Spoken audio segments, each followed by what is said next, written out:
একখানা আল্লাহর কোরআন। আর আমি স্বামী যখন প্রতিদিন সকালবেলা ঘর থেকে বের হইতো, ওই বের হওয়ার সময় কোরআনটাকে এইভাবে খুলতো আর খুলে খুলে কান্না করতো আর চোখ দিয়ে পানি টপ টপ করে পড়তো। আর আমি পাশে থেকে শুনতাম আমার স্বামী আল্লাহকে বলতেছে, গো আল্লাহ,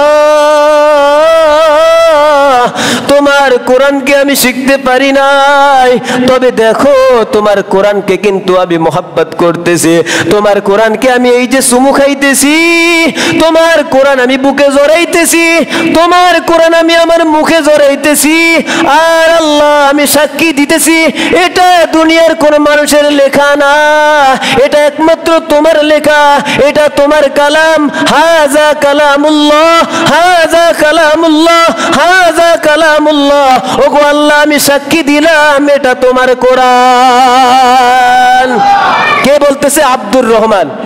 এই কথাটা বলা মাত্র এবার ইমাম গাজ্জালি ওই স্ত্রীকে ডেকে ডেকে বলতেছে, ওরে আব্দুর রহমান কাঠুরিয়ার স্ত্রী, আমাকে আর বুঝাইতে হবে না, আমি বুঝছি তোমার স্বামী ছিলেন একজন আশেকে কোরআন। সুবহান, আশেকে কোরআন, আশেকে কোরআন। তাহলে বুঝেন, একজন গরিব মানুষ, একজন কাঠুরিয়া যদি কোরআন পড়তে জানে না, কোরআনকে মোহাব্বত করার কারণে আল্লাহ তাআলা তাকে দুনিয়া দিয়ে তো দামি বানাইতে পারে, ইমাম গাজ্জালিকে দিয়ে তার জানাজার নামাজ পড়াইতে পারে, ইমাম গাজ্জালিকে তাকে গোসল দিতে পারে, ইমাম গাজ্জালিকে দিয়ে তার লাশটা কবরে রাখতে পারে।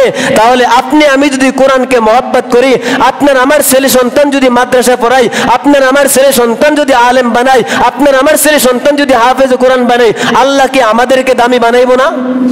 এবার আল্লাহ তাআলা এক নম্বর আয়াতে বলছেন, পড়ুন আপনার প্রভুর নামে যিনি আপনাকে সৃষ্টি করেছেন। দুই নম্বরে আল্লাহ বলছেন, পড়ুন ওই প্রভুর নামে যেই প্রভু একটু রক্তপিণ্ডর থেকে মানুষকে সৃষ্টি করেছেন। এবার আল্লাহ তাআলা বলতেছেন, খালাকাল ইনসানা মিন আলাক ইকরা ওয়া রাব্বুকাল আকরাম। এবার পয়গম্বরকে তিন নম্বর আয়াতে বলতেছেন, ও পয়গম্বর, আপনি পড়ুন ওই প্রভুর নামে যেই প্রভুর চাইতে দয়ালু আর কেউ নাই। সুবহানাল্লাহ। কার নামে পড়তে বলছে? ওই প্রভুর নামে, ওই আল্লাহর নামে, যে আল্লাহর চাইতে দয়ালু আর কেউ নাই। বুঝে আসছে কথা? এক নম্বরে বলছে পড়ুন আপনার রবের নামে, দুই নম্বরে বলছেন পড়ুন ওই প্রভুর নামে যিনি মানুষকে সৃষ্টি করেছেন একটু রক্তপিণ্ড থেকে, তিন নম্বরে বলতেছেন আপনি পড়ুন ওই প্রভুর নামে যিনি, যার চাইতে দয়ালু আর কেউ নাই। এবার আল্লাহ কি বলতেছেন? আকরামুল্লাযী আল্লামা বিল কলাম। ওই প্রভু এমন একজন প্রভু, যেই প্রভু মানুষকে শুধু মুখে মুখে শিক্ষা দেন নাই, যেই প্রভু মানুষের উপর দয়া করে মানুষের প্রতি একটা কলম সৃষ্টি করেছেন। সুবহান। কি সৃষ্টি করেছে? কলম। কলম, লেখার কলম ছিলেন, এই কলম সৃষ্টি করেছে। শুধু মুখ দিয়ে পড়লাম এটা পড়ার নাম না, মুখে পড়া এবং হাতে লেখা এই দুটার সমন্বয় হলো শিক্ষা। শুধু মুখে পড়লাম, লিখতে পারলাম না, আমি কি শিক্ষা অর্জন করতে পারলাম? তাহলে কয়েকটা জিনিসের দ্বারা পূর্ণাঙ্গ শিক্ষা? দুইটা। একটা হলো জবানে পড়তে হবে, আর একটা হলো লিখতে হবে। তাহলে লেখার জন্য কি দরকার? কলম। কি দরকার? এই জন্য আল্লাহ 5 আয়াতের ভিতরে 4 নম্বর আয়াতে এটাও বলেছেন, আমি আল্লাহ দয়া করে মানুষকে কি দিয়েছি? কলম দিয়েছি। বলি সুবহানাল্লাহ। কলমটা কার দয়া? আল্লাহর দয়া। বলেন কার দয়া? আল্লাহর দয়া। এবার যে আল্লাহ তাআলা মানুষকে সৃষ্টি করার পথে একের পর এক, একের পর এক এতগুলি নিয়ামত দান করলেন, ওই আল্লাহ কেন দান করলেন? সর্বপ্রথম কোরআনুল কারীমের যে আয়াত নাজিল করেছেন, ইকরা বিসমি রাব্বিকাল্লাযী খলাক। এবার বুঝে থাকলে আপনারা আমার প্রশ্নের উত্তর দিতে পারবেন। আল্লাহ তাআলা সর্বপ্রথম বলেছেন, ও বান্দা তুমি পড়ো। তার পয়গম্বরকে বলেছেন, ও হাবিব আপনি পড়ুন। কার নামে? আল্লাহর নামে। কিন্তু এখন দুনিয়াটা এমন, মানুষগুলো ওই আল্লাহর নামে পড়তে চায় না, মানুষগুলি পরে হাট্টিমা টিম টিম তাদের খাড়া দুটি ঠিং। ঠিক কিনা? ঠিক কিনা?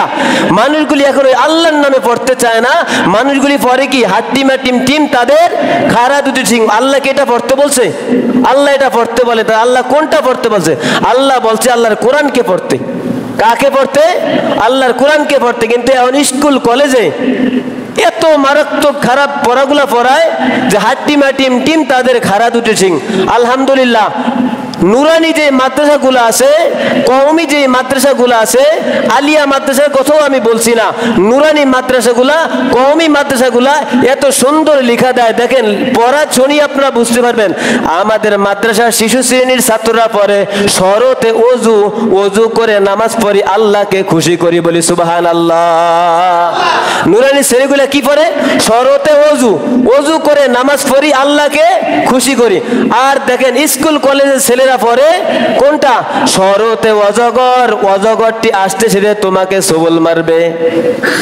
এক হইছে পড়া? মাদ্রাসার স্কুল পড়া কি এক হইলো? ওখানে নুরানি মাদ্রাসাগুলো শিখায় শরতে ওযু করে আল্লাহকে খুশি করো, আর স্কুল কলেজের বইয়ের ভিতরে লেখা আছে কি? শরতে অজগর, অজগরটি আসতে তেরে তোমাকে সবল মারতে। নাউযুবিল্লাহি মিন যালিক। তাহলে ওখানে মিথ্যা আর মাদ্রাসাগুলো কি সত্য? মাদ্রাসাগুলো কি সত্য? এরপরে দেখেন আমাদের নুরানি মাদ্রাসাগুলায় শিখাইতেছে শরিয়াতে আল্লাহ, শরিয়াতে কি আল্লাহ, আল্লাহ আমার রব। স্কুল কলেজে পড়াইতেছে শরিয়াতে আমটি আমি খাবো ফেরি। স্কুল কলেজে কি পড়ায়? শরিয়াতে আমটি আমি খাবো ফেরি। ওরে বেটা তুই কার আম খাইরে ভাইরা খাবি? শরিয়াতে আমটি আমি খাবো ফেরে, কার আম পাইরা খাইবা? এই জন্য শিক্ষাগুলোর অনেক ব্যবধান আছে। এখন বর্তমানে আল্লাহ তাআলা এই আয়াতে বুঝাইতেছেন খলাকাল ইনসান, আল্লাহই সৃষ্টি করেছেন মানুষকে। আর বর্তমান যুগে স্কুল কলেজে শিক্ষা দিতেছে মানুষগুলি নাকি সৃষ্টি হয়েছে বানর থেকে, বলি নাউযুবিল্লাহ। হ্যাঁ, কি বলতেছে? মানুষ সৃষ্টি হয়েছে বানর থেকে। এটা কি সত্য না মিথ্যা? মিথ্যা। এই জন্য আল্লাহ তাআলা এত দামি কোরআন দয়ার নবী মায়ারুম নবীর উপরে নাজিল করেছেন কেন? আল্লাহ বলতেছেন ইকরা বিসমি রাব্বিকাল্লাযী খলাক। ও পয়গম্বর, আপনি পড়ুন আপনার ওই প্রভুর নামে যিনি আপনাকে সৃষ্টি করেছেন। ওই প্রভুর নামে পড়া লাগবো কি লাগবো না? লাগবো কি লাগবো না? লাগবো। কি পড়বেন? কোরআন পড়বেন। কোরআন পড়লে লাভ কি? কোরআন শিক্ষা দিলে লাভ কি? কোরআন শিখতে দিলে লাভ এইটা হাদিস শরীফের ভিতরে আসছে। একজন হাফেজে কোরআন কাল কিয়ামতের দিন আল্লাহ তাআলা একজন হাফেজে কোরআনকে বলবেন, ও হাফেজে কোরআন তুমি দাঁড়াও আর আমার সামনে আমার কোরআন পাঠ করতে থাকো। একজন হাফেজে কোরআন যখন এক একটি আয়াত তেলাওয়াত করবেন, আল্লাহ তাআলা এক একটি আয়াতের বিনিময়ে তাকে এক একটা জান্নাতের উঁচু মাকাম দান করবে, বলি সুবহানাল্লাহ।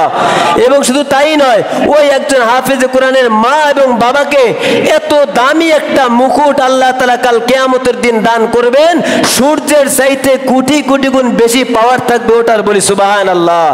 তাহলে আল্লাহ বলছে ওই শিক্ষা দিতে, আর আপনি শিক্ষা দেন হাট্টিমাটিম টিম। তাহলে আপনি কি আল্লাহর হুকুম মানলেন? না, মানা হইল না। এবার আমার এই কোরআনের আয়াত থেকে আপনাদেরকে আরেকটি ঘটনা শোনাই, তাহলে আপনাদের বুঝে আসবে।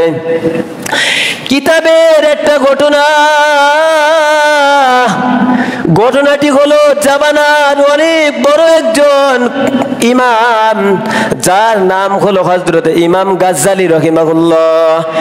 এই ইমাম গাজ্জালী রাহিমাহুল্লাহকে একদিন দয়ার নবী মায়ার নবী স্বপ্নে দেখায়, ও ইমাম গাজ্জালী, তুমি এখানে তোমার কামরার ভিতরে আরামের ভিতরে ঘুমাও, আর গিয়া দেখো আমার একটা পাগল আশেক আব্দুর রহমান তার নাম, আমার ওই আশেকটা বাগানের কিনারায় পড়ে রয়েছে, কোনো মানুষ নাই তার জানাজা দেওয়ার মতো, কোনো মানুষ নাই তাকে গোসল করাইবার মতো, কোনো মানুষ নাই তাকে গোসল দিয়া কবরে শোয়াইবে, এরকম কোনো আলেম ওলামা নাই। দয়ার নবী স্বপ্নে দেখাইছি ইমাম গাজ্জালীকে, এই ইমাম গাজ্জালীকে, যে ইমাম গাজ্জালী হলো এমন একজন ইমাম, তার পাশে যদি কোনো ব্যক্তি ওযু করে, ওই ওযুর সাথে কোন গুনাহ ধুয়া যায়, ওই ওযুর সাথে কোন গুনাহ ধুয়া যায়, এটা ইমাম গাজ্জালী দেখতে পারে, বলি সুবহানাল্লাহ। কেমন ইমাম গাজ্জালী? তার পাশে যে বেটা ওযু করে, ওই বেটার ওযুর সাথে কোন পাপের গুনাহ ধুয়ে যায়, এটা ইমাম গাজ্জালী দেখতে পায়, সুবহানাল্লাহ। এক চোর তার পাশে ওযু করে। এখন ইমাম গাজ্জালী জিজ্ঞাসা করে, কি খবর, আজকে রাত্রে কি তুমি চুরি করছো? বলে, হুজুর আপনি কেমনে কোন? ওই যে তোমার ওজুর গুনার সাথে চুরির গুনাহ ধুয়া যাইতেছে। সুবহানাল্লাহ। ইনি হলেন ইমাম গাজ্জালী। এই ইমাম গাজ্জালীকে দয়ার নবী মায়ের নবী স্বপ্নে দেখাইছে। ওই ইমাম ওই রহমতপুর গ্রামে আমার একটা পেয়ারা উম্মত যার নামটা হলো আব্দুর রহমান, তাকে যে গোসল দিব, জানাজার নামাজ পড়াইব, এমন কোন আলেম তার বাড়ির পাশে নাই। তুমি যাও তাকে তাড়াতাড়ি গোসল করে দাফনের ব্যবস্থা করো। এবার ইমাম গাজ্জালী ছুটলেন তার বাড়ির দিকে। যেতে যেতে রহমতপুর গ্রামে যখন গেলেন, ওখানে গিয়ে দেখতেন ছোট্ট একটা আগের জমানার সনের ঘর। সনের ঘর ছিলেন, নারার ঘর ছিলেন, নারার। এখন সেদিকে টিনার বিল্ডিং। আগে ঘরগুলো ছিল কিসের? নারার, সনের। ওই সনের ঘর থেকে কান্নার আওয়াজ, কান্নার আওয়াজ শোনা মাত্র ইমাম গাজ্জালী ডেকে ডেকে বলতেছেন, কে এই ঘরের ভিতর? ইমাম গাজ্জালীর আওয়াজ পাওয়া মাত্র ওই আব্দুর রহমান, আব্দুর রহমানের ছেলে ঘর থেকে বের হয়ে আসলো। আয়েশা বলতেছে, হুজুর এই ঘরের ভিতরে কান্না করতেছি আমরা, আমার বাবা গতকাল রাত্রে মারা গেছে, কিন্তু আমার বাবাকে গোসল দিব, জানাজার নামাজ পড়াইব, এমন কেউ নাই। এবার ইমাম গাজ্জালী আব্দুর রহমানের ছেলেকে ডেকে ডেকে বলতেছে, ও আব্দুর রহমানের বেটা, আল্লাহর রাসূল আমি ইমাম গাজ্জালীকে পাঠাইছি তোমার বাবার জন্য একটা সুসংবাদ। ইমাম গাজ্জালীকে নবী স্বপ্নে দিয়া যারে পাঠায়, বলেন তো ওই মানুষটা কি ছোট মোটো না অনেক দামি? আব্দুর রহমানের জানাজা দেওয়ার জন্য ইমাম গাজ্জালীকে পাঠাইছেন নবী, তাহলে আব্দুর রহমান এত দামি কেন? যাই হোক, এবার ওই আব্দুর রহমানকে ইমাম গাজ্জালী নিজের হাতে গোসল করায়া জানাজার খাটে শোয়া যখন ইমাম গাজ্জালী নিজ হাতে নিজেই তার জানাজার নামাজটা পড়লেন। জানাজার নামাজের পরে যখন কবরের কাছে নিল, কবরের কাছে নিয়ে কবরের ভিতরে ইমাম গাজ্জালী কেবল মাত্র নামলেন, নামা মাত্র কবর থেকে এত সুন্দর সুগেরান, সুবহানাল্লাহ কল, আরো জোরে সুবহানাল্লাহ। ইমাম গাজ্জালী কবরের ভিতরে নামা মাত্র এত সুগেরান, গেরান ইমাম গাজ্জালীর নাকে আসা মাত্র ইমাম গাজ্জালী চোখ দিয়ে টপ টপ করে পানি ফালাইতেছে, আর তার লাশটাকে কবরের ভিতরে রাখলেন। কবরের ভিতরে রাখার পর ওই আব্দুর রহমানের লাশটাকে যখন কবর দিয়া মাটি চাপা দিলেন, এবার ইমাম গাজ্জালী তার মাটি চাপা দেওয়ার পর আব্দুর রহমানের সন্তানকে জিজ্ঞাসা করতেছে, ও সন্তান, তোমার বাবা, আমার আর সন্দেহ নাই সে যে একজন আল্লাহর ওলি, সে যে আল্লাহর একজন খাস বান্দা, আমার আর সন্দেহ নাই, তবে তোমার বাবার এমন কি আমল যে আমলের কারণে আল্লাহ এত দামি বানাইছে? এবার সন্তান বলে, হুজুর আমি তো তেমন কিছু বলতে পারবো না আমার বাবার সম্বন্ধে, তবে আমার মাকে জিজ্ঞাসা করা যাক। এবার ইমাম গাজ্জালী আর ওই কাঠুরি আব্দুল্লাহর ছেলে দুজনে মিলে ওই গরিব যেই আব্দুর রহমান মারা গেছে তার বিবির কাছে গেলেন। এবার বিবির কাছে গিয়া পর্দার আড়ালে ইমাম গাজ্জালী ডেকে ডেকে বলতেছেন, ওরে বোন, তোমার স্বামীর এমন কি আমল যে আমলের কারণে আল্লাহ তোমার স্বামীকে এত দামি বানাইছেন? এবার পর্দার আড়াল থেকে ওই আব্দুর রহমানের স্ত্রী ডেকে ডেকে বলতেছে, হুজুর আমার স্বামী একজন গরিব মানুষ, বাগানের ভিতরে কাঠ কাটতো, আর ওখান থেকে কাঠ আইনা মানুষের কাছে বিক্রি কইরা চলতো। আমার স্বামী কোনো ধনী মানুষ না, আমার স্বামী কোনো আলেম না, আমার স্বামী কোনো হাফেজে কোরআন না, আমার স্বামী একজন সাধারণ কাঠুরিয়া। কয় তাহলে সে এত দামি কিভাবে হলো? এবার স্ত্রী বলতেছে, হুজুর আমার ঘরের ভিতরে আলমারি নাই, সুকেস নাই, ফ্রিজ নাই, দামি কোনো জিনিসপত্র নাই, কিন্তু আমার ঘরের ভিতরে ওই কোনাতে একটা ছোট্ট একটা কাঠের রেহাল আছে। কি আছে?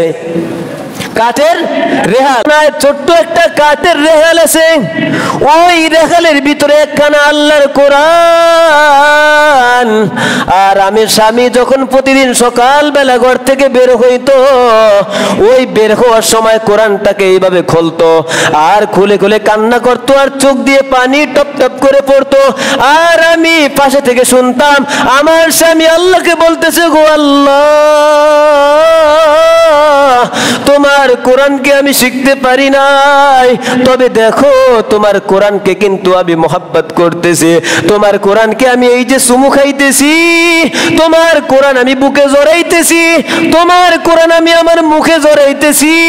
আর আল্লাহ আমি সাক্ষী দিতেছি এটা দুনিয়ার কোন মানুষের লেখা না, এটা একমাত্র তোমার লেখা, এটা তোমার কালাম। হাজা কালামুল্লাহ, হাজা কালামুল্লাহ, হাজা কালামুল্লাহ। ওগো আল্লাহ আমি সাক্ষী দিলাম এটা তোমার কোরআন। কে বলতেছে? আব্দুর রহমান। এই কথাটা বলা মাত্র এবার ইমাম গাজ্জালি ওই স্ত্রীকে ডেকে ডেকে বলতেছে, ওরে আব্দুর রহমান কাঠুরিয়ার স্ত্রী,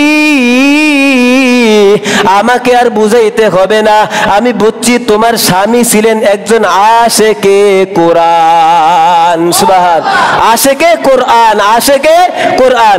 তাহলে বুঝেন, একজন গরিব মানুষ, একজন কাঠুরিয়া যদি কোরআন পড়তে জানে না, কোরআনকে মোহাব্বত করার কারণে আল্লাহ তাআলা তাকে দুনিয়া দিয়ে তো দামি বানাইতে পারে, ইমাম গাজ্জালিকে দিয়ে তার জানাজার নামাজ পড়াইতে পারে, ইমাম গাজ্জালিকে তাকে গোসল দিতে পারে, ইমাম গাজ্জালিকে দিয়ে তার লাশটা কবরে রাখতে পারে।